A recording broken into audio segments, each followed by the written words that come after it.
Kita lihat sih dengan kondisi memang selling pressure masih tetap ada di IHSG karena kita lihat juga kan sebetulnya concern atau fokus dari investor ini tertuju dengan ditemukannya vaksin karena selama vaksin belum ditemukan nampaknya kondisinya ya seperti ini aja gitu walaupun PSBB sudah dibuka, new normal sudah aktif kembali, tapi kita lihat sebetulnya trigger paling besar adalah ketika vaksin ditemukan dan ternyata pasien banyak yang bisa sembuh, ini akan menjadi booster untuk kondisi IHSG dan juga kondisi global.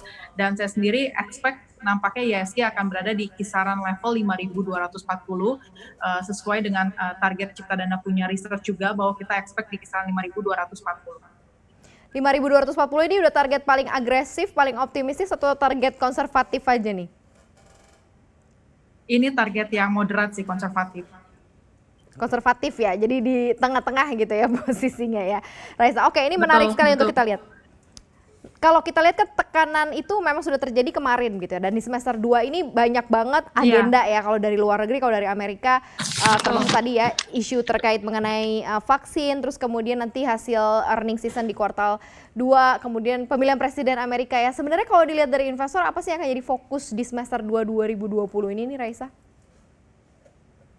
Iya, kalau dari kondisi global betul sekali bahwa tadi yang Mbak Maria sampaikan dari global kita ketahui pandemik saat ini memang menjadi major concern dan juga adanya pemilu di Amerika Serikat. Tapi nampaknya pemilu Amerika Serikat tidak menjadi major concern ya karena memang sekarang WHO sendiri juga kan saat ini beberapa kali juga cukup mereminder juga semua negara bahwa jumlah yang terinfeksi pasien ini masih sangat cukup lonjakannya masih cukup besar, sehingga ini menjadi perhatian bahwa dengan pemberlakuan lockdown yang dilonggarkan apakah akan menimbulkan adanya second wave ataupun justru akan mengaktifkan kondisi perekonomian. Tapi di sisi lain kalau kita lihat dari domestik sendiri, beberapa data yang memang masih ditunggu-tunggu juga oleh investor adalah tertuju kepada data GDP. Data GDP sendiri mungkin ada ekspektasi bahwa di second quarter 2020 yang kemungkinan akan dirilis di bulan Agustus ini akan mengalami kontraksi, di mana sudah banyak yang memperkirakan, bahkan IMF sendiri juga memberikan adanya pandangan bahwa secara global pun kondisi perekonomian akan mengalami kontraksi. Nah, kalau dari dalam negeri, kita lihat GDP kita juga akan mengalami kontraksi di second quarter 2020, dan untuk inflation nampaknya masih akan termanage dengan baik di kisaran level 3,1% secara year on year during pandemic saat ini.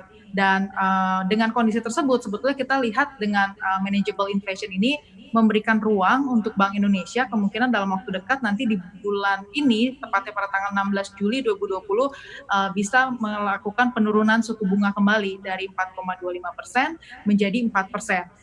Nah, itu mungkin jadi sentimen terdekat yang bisa kita lihat di semester 2 saat ini. Oke, kalau kita dulu kan suka ada kiasan-kiasan gitu ya, sell in May and go away. Tapi yang terjadi di 2020 kan sell in Februari, Maret, April, Mei ya kan, tuh sell terus ya momennya. Kemudian sekarang masuk ke semester kedua 2020 ini, apakah akan terjadi buy? Buy dalam kondisi adalah setiap momen adalah buy, artinya adalah buy terus, artinya kenaikan akan terakumulasi sampai dengan akhir tahun, ataukah nanti akan ada bulan-bulan tertentu yang memang daya belinya akan jauh lebih tinggi nih Raisa? Iya, kalau kita lihat secara historical, data-data IHSG dari 10 tahun ke belakang, bulan Juli itu biasanya 80% konsensus menyatakan bahwa IHSG biasanya itu 80% mengalami penguatan. Dan di bulan September itu biasanya Agustus-September itu justru mengalami penurunan di kisaran 44%, begitupun juga dengan September, nanti di bulan Oktober itu naik lagi. Jadi konsensus sekitar 78% IHSG itu naik, dan yang paling besar kenaikannya itu di bulan Desember. Jadi artinya pada bulan Oktober, Desember, dan Juli kemungkinan besar pada umumnya IHSG akan ditutup selama 1 bulan itu lebih relatif mengalami penguatan. Sementara untuk Agustus September mengalami kecenderungannya pelemahan kembali karena kita lihat biasanya data-data yang keluar di second quarter kemungkinan akan dirilis dan ini biasanya direspon negatif jika data-data yang dikeluarkan tidak sesuai dengan ekspektasi.